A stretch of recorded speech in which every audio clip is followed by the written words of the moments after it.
আচ্ছা ভাইয়া, আপনি আপনি তো ওকে চিনেন। আরে দিদি কি বলছেন, দাদাকে চিনবো না? দুদিন আগেই তো দাদাকে নিয়ে আসলাম, আমি খিস্তি মেরে সুই দিয়ে সেলাই করে টেটু করে দিলাম।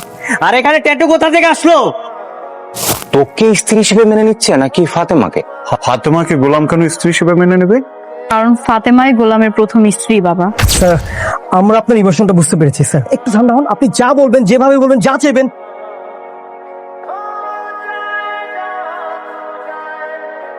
যতক্ষণ না পর্যন্ত আমার বোনের জীবন ফেরত পাবো ততক্ষণ পর্যন্ত আমি এই ব্যাংকেই থাকবো। স্যার আসলে স্যার আমরা কি করবো স্যার, আমরা খুবই সাধারণ চাকরি করি স্যার, কোম্পানির আদেশে আমাদের সবকিছু করতে হয় স্যার। স্যার এক কাজ করি, আমরা আপনার টাকাটা চেঞ্জ করে দিন রহিম স্যার, খুব দ্রুত। এই, টাকা চেঞ্জ করলে কি এই মেয়ের জীবন ফেরত পাবো? টাকা চেঞ্জ করলে কি এই মেয়ের সম্মান ফেরত পাবো? এই, আমার কাছে কি টাকা নাই? আমি এখানে টাকার জন্য আসছি। এই সমাজের মানুষের জন্যই আপনার বোনটা মারা গেল স্যার। স্যার এই মৃত্যুর জন্য এই সমাজই দায়ী স্যার। এই ব্যাংকের মালিককে এই মেয়ের বাবার কাছে গিয়ে ক্ষমা চাইতে হবে, জনসম্মুখে ক্ষমা চাইতে হবে, নিজের দোষ স্বীকার করে আইনের কাছে আত্মসমর্পণ করতে হবে। স্যার আপনি কি জানেন স্যার এই ব্যাংকের মালিককে? অর্থমন্ত্রী স্যার, জুনায়েদ চৌধুরী। মনে হয় না সে আপনাদের কাছে ক্ষমা চাইবে। উনি ক্ষমা চাইবেন না, ওনার বাপ ক্ষমা চাবে। বলেন শেহজাদ চৌধুরী তার সাথে এখন কথা বলবে। কি কামরুল, এই থানায় পোস্টিং পেয়ে খুশি তো? জি স্যার, আপনি ভালো মানুষ, তাই আপনার পাশে থাকার জন্য একটু চেষ্টা করেছিলাম স্যার। জি ম্যানেজার সাহেব বলেন। ওই একটু জরুরি কথা ছিল, স্যারকে কি ফোনটা দেওয়া যায়? এখন তো স্যারকে দেওয়া যাবে না, উনি একটি জরুরি মিটিং এ আছেন। শেহজাদ চৌধুরী সাহেব ব্যাংকে এসেছেন, উনি একটু কথা বলবেন, খুবই জরুরি। স্যার ব্যাংকের ম্যানেজার ফোন দিয়েছে, শেহজাদ চৌধুরী ব্যাংকে এসে ঝামেলা করতেছে। তুমি রাস্কেল নাকি? সবকিছুর জন্য আমাকে ফোন করো কেন? তুমি কন্ট্রোল করতে পারো না? ওই ছোট্ট করে মানে স্যার খুবই ছোট্ট করে একটা সরি বলে দিলেন। জুনায়েদ চৌধুরী আজ পর্যন্ত কখনো কাউকে সরি বলেছে? না স্যার। এই না ফোন ধরো। স্যার আপনি তো বুঝতেই পারছেন স্যার, খুব মানে প্রভাবশালী লোক, সে আসলে সরি বলতে চাইছে না। উনি শেহজাদ চৌধুরীর ছকে পা দিয়েছে, আমি দেখিয়ে দেব শেহজাদ চৌধুরী কি জিনিস। সাবির সাহেব, স্যার, আগে আমার বোনের দাফনের কাজ শেষ করুন। মন্ত্রী সাহেব, তাকে মিস হন।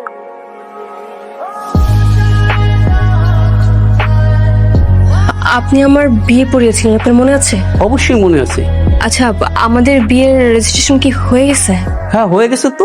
তাহলে পেপারটা একটু আমাকে দিন। ওই পেপার তো গতকাল ইশাদ মির্জা এসে নিয়ে গেছে। কি?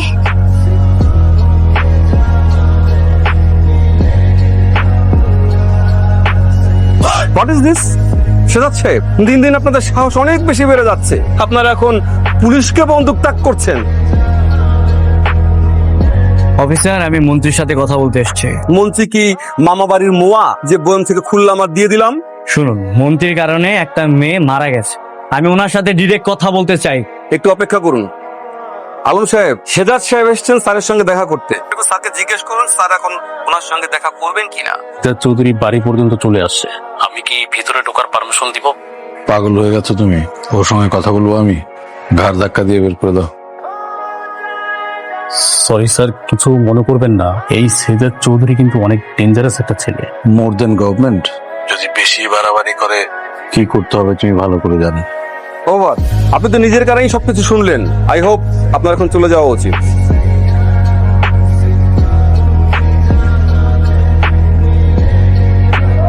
সিংহ নতুন প্ল্যান সাজাচ্ছে, এভাবে হার মানবে না। ঋতু, কি হয়েছে? আচ্ছা, তুই তোর হাজবেন্ডের কাছে যাচ্ছিস না কেন? তোর হাজবেন্ডই যে শেহজাদ চৌধুরী, এটা কি বুঝতে তোর আর বাকি আছে? না। তাহলে তাহলে যাচ্ছিস না কেন? কিন্তু ভাইয়া, আমার কাছে এখনো অনেক কিছু ক্লিয়ার না, আর ও আমার কাছে সময় চেয়েছে। কিন্তু ফাতেমা তো ফাতেমা এখন আমার ওয়াইফ, এটা নিয়ে তোর একদমই ভাবতে হবে না। আমার হাতে কাগজ, এইবার খেলা তো আমি খেল।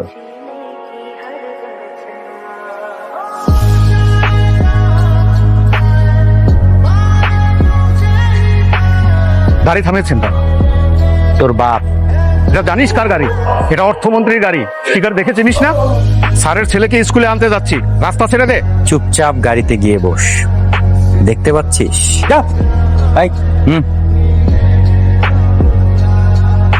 স্যার, আপনি আপনার কাজ সেরে ফেলেন।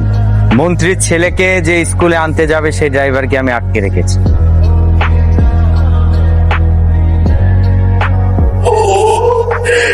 দাদু ভাই, সেক্টর 4-এর পার্কটা কোন দিকে জানো? কি ব্যাপার, তুমি হাসতেছো কেন? তুমি কি মাস্ক পরে আছে নাকি তুমি আসলেই বুড়া? আমি না প্র্যাঙ্ক করতেছিলাম, কিন্তু তোমার কিছু ধরা খেয়ে গেলাম। দেখি তো তোমার মুখোশটা। কি পছন্দ হয়েছে? হ্যাঁ, আমার অনেক পছন্দ হয়েছে, আমাকে দিবে এটা? তোমাকে আমি এটা দিতে পারি একটা শর্তে। কি শর্ত? তুমি আর আমি মিলে তোমার বাবার সাথে একটা প্র্যাঙ্ক করবো। তুমি মাস্ক পরে তোমার বাবার সামনে যাবা, দেখবো যে তোমার বাবা ভয় পায় কিনা। তোমাকে হেল্প করো তো? হ্যাঁ হ্যাঁ, অবশ্যই, অনেক মজা হবে।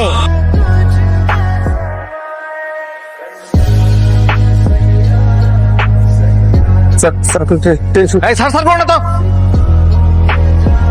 আমার ছেলের কিছু হলে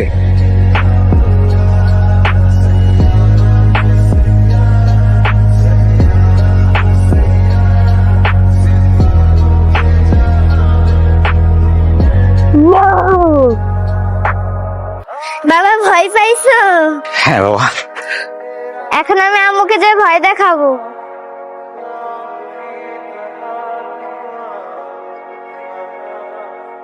শেহজাদ চৌধুরী, তুমি খুবই ঠান্ডা মাথার একজন ডেঞ্জারাস মানুষ। বলো, তোমার জন্য কি করতে পারি? আপনার ব্যাংকের জাল টাকার কারণে একটা মেয়ের প্রাণ গেছে। একটা বাবা তার সন্তানকে হারিয়েছে, সেই লোকটা সমাজের কাছে বাটপার হয়েছে। কি হয়েছে তাতে? আপনি তাহলে মেয়েটার প্রাণ ফিরিয়ে দিন। Are you kidding? যেটা সম্ভব সেটা বলো। কত টাকা হলে দফা রফা হবে বলো, দিয়ে দিচ্ছি। আমার কি টাকা কম আছে নাকি? তাহলে এক কাজ করো, আপনি সরি বলবেন, কিন্তু ওই লোকটা এখানে আসবে না। আপনি ওনার কাছে গিয়ে সুন্দর করে সরি বলবেন আর কমিটমেন্ট দিয়ে আসবেন যে নেক্সট টাইম আপনার জীবনে কখনো আর এরকম ভুল করবেন। ওকে।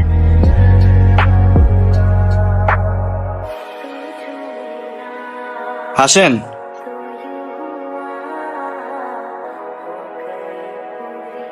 তার আপনার ব্যাংক থেকে নাকি নকল টাকা পাওয়া গিয়েছে। আমার একটা মেয়ে আত্মহত্যা করেছে স্যার, আপনি এই বিষয়ে কি জানেন? কিছু বলেন স্যার। আমি এই বিষয়টা বুঝতে পারছি না স্যার। বলেন স্যার। আমি আসলে কাউকে খবর দিইনি, এরা কিভাবে আসলো এখানে? বলেন। সরো সরো ওদের। এটা একটু সরান প্লিজ।